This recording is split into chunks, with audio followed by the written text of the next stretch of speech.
Okay, so welcome to this edition of the Master of the Skies Weather Briefing Show.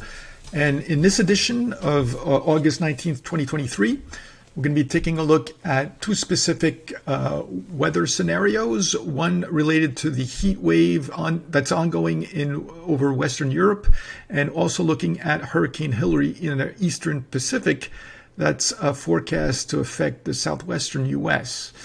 So digging right in and taking a look first at what's going on over Europe, looking at this windy.com site and taking sort of a zoom in look at what's going on over here over the European continent. And we may switch to 2D here just to make it a little bit easier to see perhaps. But you can see that we have a ridge of high pressure here. Now we're looking at the 300 hectopascal level, which is the 300 millibar level, located at about 9,000 meters or 30,000 feet. Taking a look at weather forecast data from the European IFS model with a resolution of 9 kilometers. And so if we take a look at that, what's going on now on Saturday, the 19th of August, you can see this ridge of high pressure that is starting to build here over Western Europe. And for those of you who have actually read my ebook or taken a look at my training course, you know that ridges of high pressure are usually associated with clement weather. And on the contrary, troughs of low pressure are associated with perturbed weather. And so ridges of high pressure are also usually filled with quite a bit of warm air.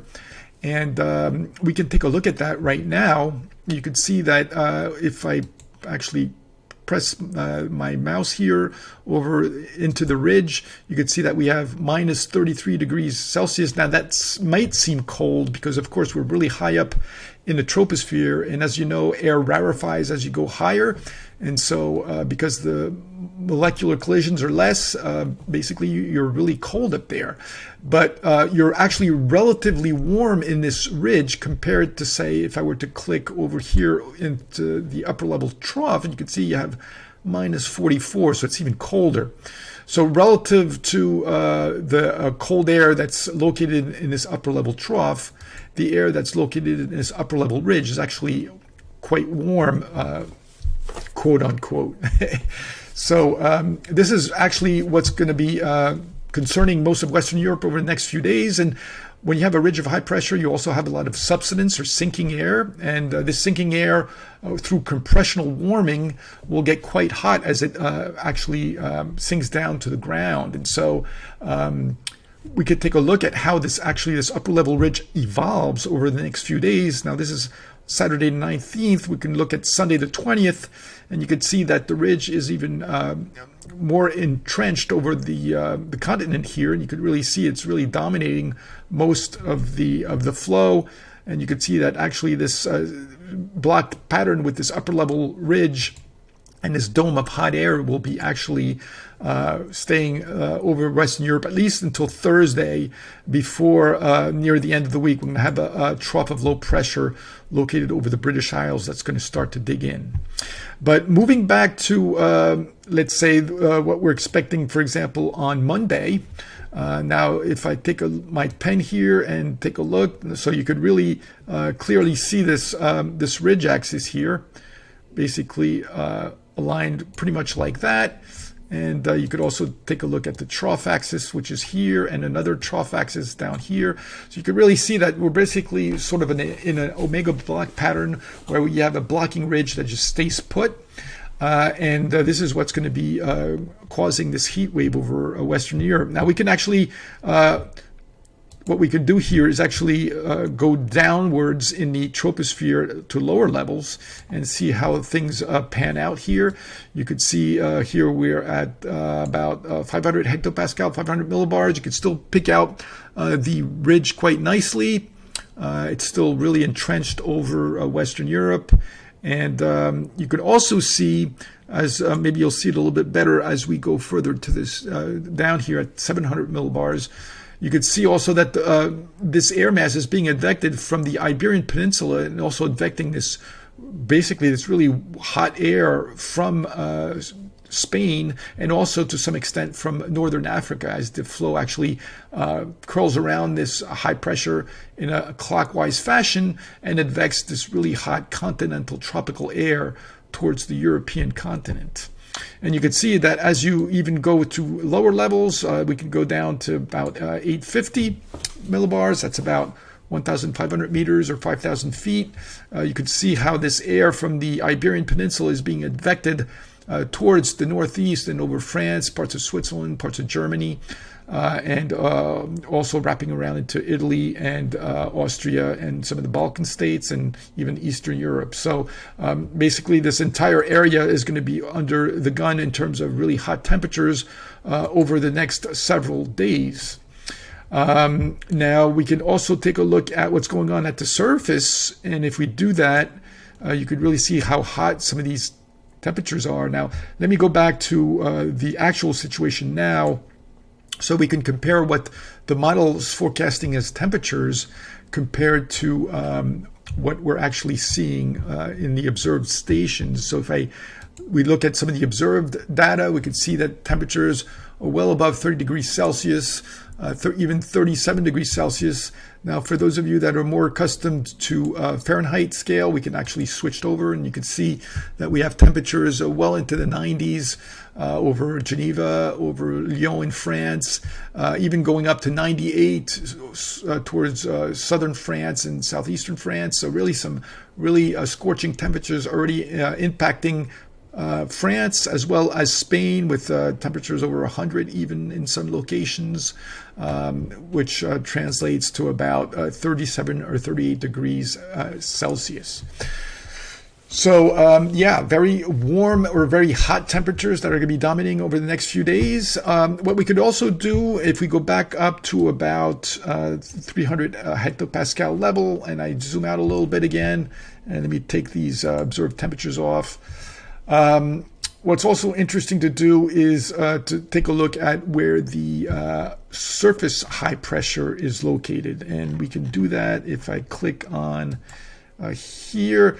Now you still have the upper level flow pattern at about 300 hectopascals at jet stream level, but now we have the surface pressures that are superimposed. And if you remember, when we have an upper level ridge, usually the surface high pressure will tend to develop pretty much halfway between the upper level ridge and the downstream trough, and that's what's actually observable here on Saturday, where you have the high pressure over the Western Atlantic, right between the ridge axis and the trough axis. Now, sometimes that sort of scenario gets a little bit perturbed depending on topographical barriers, and certainly over Europe, sometimes some of the strong topography can sort of modify that to some extent, depending on how the wind flow is impinging on these barriers. But you could basically see the ridge axis here, and you could also see sort of the trough axis over here, and high pressure is starting to build just east of the ridge axis, which is where you would expect it to start to develop. And so those are just links that you can draw also on what's going on aloft, high up in the troposphere, and what's going on at the surface. So there you go for the European heat wave. And so now we're going to sort of skedoodle over the Atlantic and sort of zoom in to see what's going on with Hurricane Hilary. And if I click on the hurricane map, and let me put on some satellite imagery just to show you what's going on. Maybe let me get rid of that first. And if I put that into motion, you could basically see the circulation, and it's basically spinning off the southwestern coast of Baja California at this time. And it's actually a strong Category 3 hurricane with sustained winds of about 125 miles an hour right now. It's starting to lose some steam because as it starts to trek to the northwest over the next few days, it will be progressively trekking over cooler waters. We'll be experiencing also some wind shear, and we'll also be advecting some drier air into its circulation. So that will start to weaken the system as it moves to the northwest over the next couple of days. But the National Hurricane Center based in Miami is actually forecasting this system to transition into a tropical storm, but still be relatively powerful as it affects the southwestern U.S. and also some regions which are not typically accustomed to getting a lot of rain. Typically the region around Las Vegas, also Death Valley and parts of the Mojave Desert. So that will certainly we'll certainly have to bear watching this system as it moves to the northwest and impinges over the Baja Peninsula and the southwestern U.S. Now we can actually take a look at some stats here. So this is the National Hurricane Center, the official hurricane information for the subtropical Atlantic and Eastern Pacific. And you could see that on this Saturday, August 19th, 2023, maximum sustained winds of about 125 miles an hour or over 200 kilometers an hour. And it's, as I said, forecast to weaken to some extent.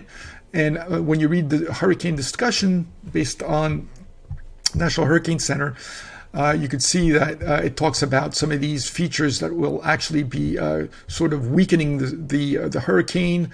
And you could also take a look, if we go back to the windy site, if we plot some of the winds aloft and what's going on, actually, you could take a look, for example, if we take a look at some of the steering winds higher up in the higher up, let's go up to about 700 hectopascals and go back to the present time, Saturday around 18 UTC. You can see it's still pretty potent with 967 millibars off the Baja California coast.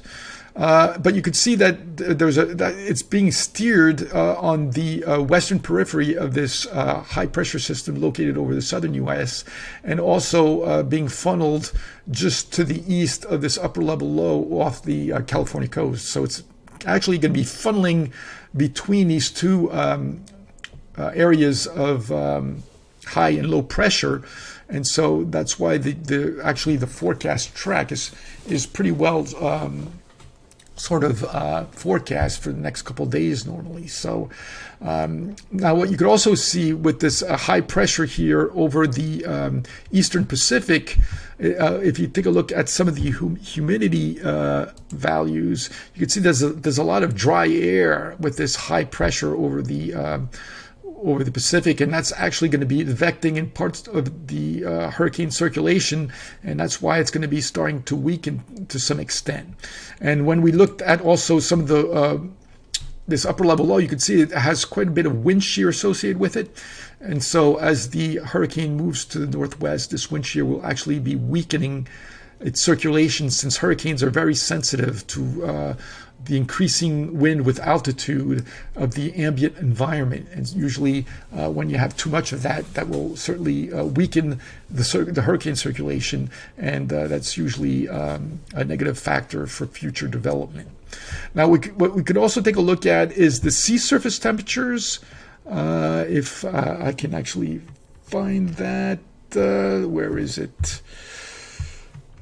Sea surface temperatures. There we go. And you could see that right now the hurricane is over quite warm waters, where usually if I take a sounding here, you can see we have about 28 degrees Celsius, which is about 82 degrees Fahrenheit. So we're certainly well above the 79 degree threshold usually that you need for hurricane formation. But you could see that as the hurricane will be moving to the northwest over the next couple of days, it will actually be moving progressively over cooler waters. And so when you get down to about 20 degrees Celsius or 68 degrees Fahrenheit, usually that's not enough to sustain a tropical system, and that will also contribute to its weakening as it moves towards the north-northwest. So there you go. And for any additional information concerning this hurricane, certainly take a look at the information on the National Hurricane Center website, as that is the official information that you should be taking a look at. So there you go. Just some weather features present around the globe on this August 19th, 2023. And so I hope you enjoyed this edition of the Master of the Skies weather briefing, and I'll talk to you next time.